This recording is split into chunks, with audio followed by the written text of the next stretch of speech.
everyone, and welcome back to the Joy-Filled Universe podcast. I am your host, Lisa Ryan, and I don't know if you can hear it in my voice, but your girl is recovering from a little bit of a cold. So please bear with me this week as we dive into today's episode, which is going to be a little bit of a different format because usually I state what we're going to talk about, then we talk about it, and we share a few examples, and then I finish up with some tools and techniques that we can apply toward what we have learned, right?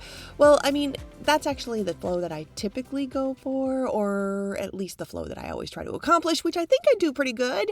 However, today's episode is going to be a little bit different because it's largely a message that I really want all of us to hear together. It's something that has come up in some of my chats with friends and even some of the folks that I coach.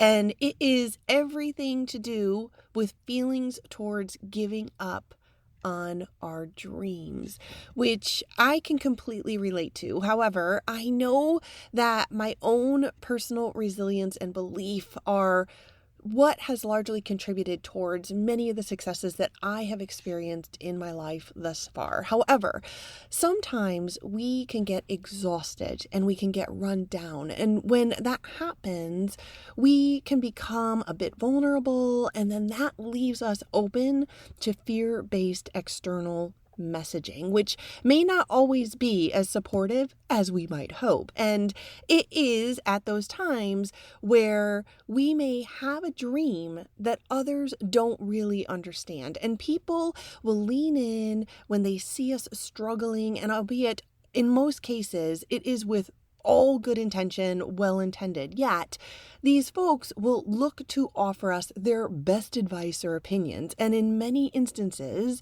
that advice is largely telling us to give up. And sometimes that advice also comes from ourselves, right? Because we will tell it to ourselves as well. And again, well intended, but in my opinion, not always the best advice. So all of this is to say, today's episode is about my deep desire to message to all of us, which myself included, like I had said, to follow our dreams and follow it with passion and resilience. Because when something feels so happy for us and so aligned, that is our message from the universe to persevere and to not give up. Because if we can dream it and it lights us up inside, then it is absolutely for us. And we should then pursue it with just reckless abandon. And honestly, this topic, it feels incredibly important right now because it is the time of year when those January New Year's resolutions may have lost their spark because the routine habits of our lives have taken over, and many of us still haven't found or made the time to start the new business that we wanted to create, or begin that new training routine, start a new healthy diet regimen, research and start classes on a particular hobby that we always wanted to establish, book that amazing travel vacation for the year, or make time to go see special people in our lives, or even join professional organizations that are going to absolutely help and establish new business growth and opportunities for us. Whatever it is that we wanted to do this year, this is the time of year that so many people are quietly walking away from their dreams simply because there wasn't the time, or somebody else or even themselves made them question if their dream is even worth it. People or even our minds might be saying things like, I understand it's your dream, but it's a bit of a stretch, don't you think? Or that's a bit of a long shot, I believe. Or don't waste your time, it'll never work. Maybe wait until next year. Or we're too old anyway. Or there's so many other people that are doing that. Or it's just too risky. The list can just keep going on. And if we start to entertain these thoughts, whether it be from people that we care about or even for the folks that don't care about us, we will likely lean in to this mindset, and that will mirror back to ourselves. But here's the thing.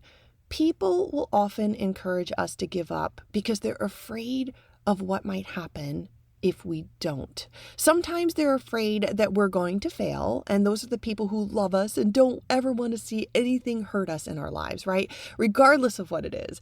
And sometimes there are people who will tell us to give up because they're afraid that we won't. And what they fear most is that we will most likely be successful. Now, I want to pull the thread on that thought for a second. And please indulge me, because there is no mystery to any of us right about now, if you've been listening to the Joy-Filled Universe podcast, that I happen to be a giant Disney fan. I truly love the magic of Disney. And if you have watched any of the Disney animated movies, you have hopefully noticed that there are lots of different kinds of messages that go on throughout the flick. And the messages are largely for young people, and they're also for adults, because they're very different layers, and the adults pick up on the ones they're supposed to hear and listen to, and the kids happen to just magically pick up on the ones they're supposed to hear and listen to, which is why that's the magic of Disney. Anyway, I digress. So I love referring to my little fur baby named Lily Rose Sunshine, and I call her my little Simba every now and again from The Lion King, even though she happens to be a dog. And I am going to call out a scene from The Lion King that happens to be a very popular movie. I think it's still popular today, but either way, it's a great movie. If you haven't seen it, you might want to pass this part because it's a spoiler alert. Anyway, Simba's dad, Mufasa, was tragically killed in a giant stampede during The Lion King. It was very early on in the movie. And he wasn't killed because he was trying to save Simba.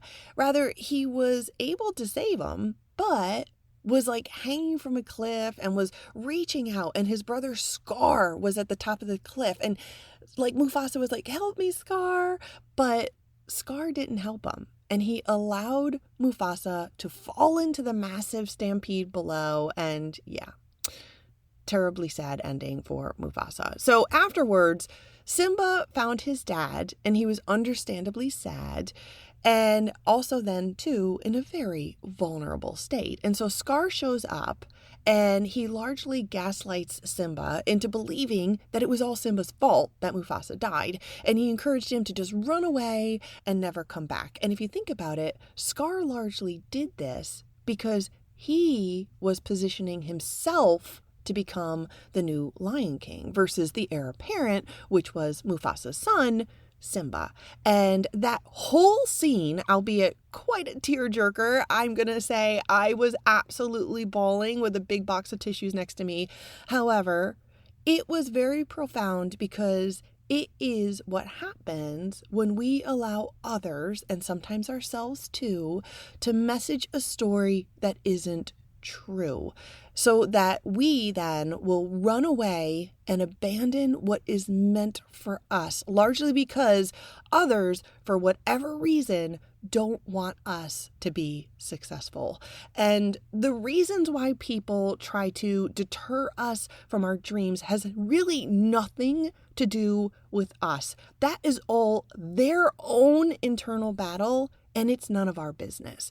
But what is our business is our dreams. They belong to us, and it is our God-given right to pursue them. And I know, because I have lived it, that when we show courage and the willingness to bet on ourselves against all odds, other people notice, and they can feel our energy, and they either see us as an inspiration or they see us as a catalyst that forces them to look at places in their own lives where they might have stopped believing in themselves, or worse yet, never believing in themselves in the first place.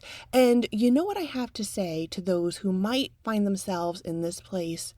If you're alive, then it's not too late. It's never too late to get started. It's never too late to believe in yourself. Because here's the reality. Almost every single person who has ever accomplished something extraordinary was told at some point along their journey to stop trying. And if we go back to Mr. Walt Disney himself, he was fired from a newspaper or magazine, I can't remember which, but he was fired because they said that he lacked imagination. Walt Disney, he is like the king of Imagineers. He was told he was lacking creativity and imagination. Or how about Michael Jordan, right? He is like the GOAT when it comes to basketball. And even those who might not know basketball know who Michael Jordan is. However, he was actually cut from his high school varsity basketball team for not being good enough. And then there's Oprah Winfrey. Yeah, she was told that she was unfit for television, yet she has become one of the most influential media figures in modern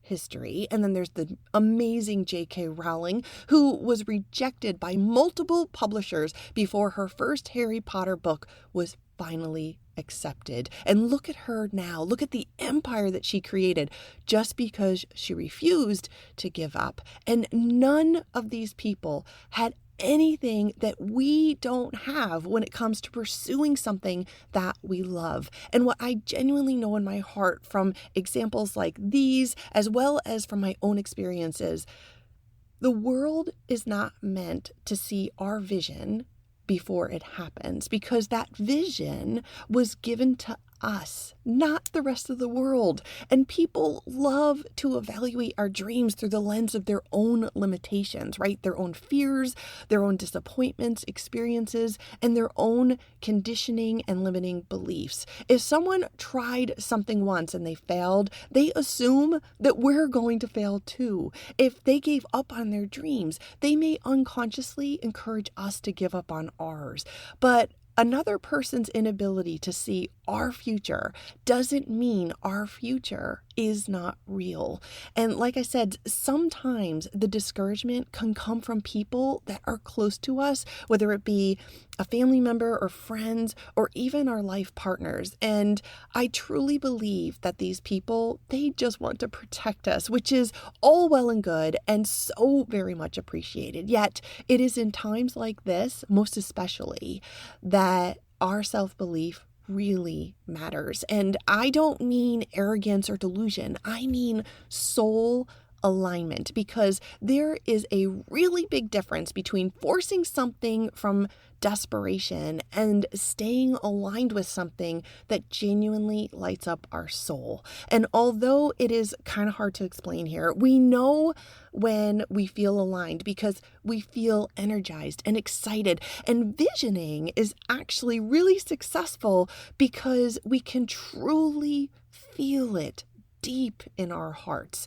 It is an honest and genuine inner knowing that exists, and that fire in our bellies, it's even there when things get hard and when progress feels slow, and even during times of uncertainty or fear. There's still that just incredible magical pull, that glimmer of hope that keeps us going. And I truly feel that one of the greatest tragedies in life, which is why I'm doing this episode today, is when people abandon their inner spark way too soon, whether it be right before the breakthrough, right before the opportunity presents itself, right before the awesome connection is made, or even before the magic of the universe occurs and all of our stars align perfectly.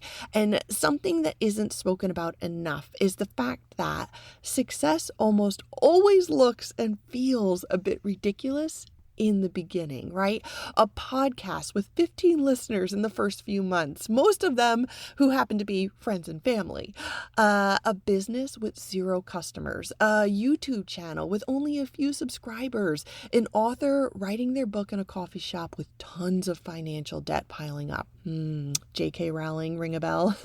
Or even an inventor building prototypes in their garage, like Mr. Apple himself, Steve Jobs. So from the outside, it may not look too impressive, but every giant success story once looked very small. Just like every mighty oak tree begins as a tiny little seed buried in the soil, which is one of my very favorite metaphors for believing, because it requires that we know something is growing, even before the evidence presents itself, which is why it is so important to be cautious when seeking external validation, because it can actually be pretty detrimental to our success, whether it's well-intended or not. Because if our belief only survives when people give us a round of applause, then any type of criticism will most certainly impact our belief. We have to find the faith to keep going, even when the applause has yet to arrive. And that isn't just faith in the universe that I'm talking about, it's faith in ourselves as co-creators with the universe, because the universe responds very differently to people who choose to keep showing up. And the universe responds differently because persistence carries energy, commitment carries energy, and belief carries energy. When we continue showing up for our dreams, despite setbacks, doubts, and fears, we are sending a powerful signal, because we are saying, I still believe, I'm still open to receiving this, and I'm not going to give up on myself. And breakthroughs don't happen because we force something. They happen because we stay aligned long enough for the opportunity to catch up with us. So if any of you have been feeling discouraged lately, or even have friends or family members who have, if you have been questioning your dreams, or if someone around you has been making you feel silly for wanting more, this episode today is your reminder to not give up because somebody else cannot see what we see, right? Remember, most people only believe in something after the evidence of success presents itself, but visionaries believe before the evidence arrives. So my wish for all of us, self included, is to keep moving, keep learning, keep growing and refining. And even when we feel exhausted, let's keep showing up.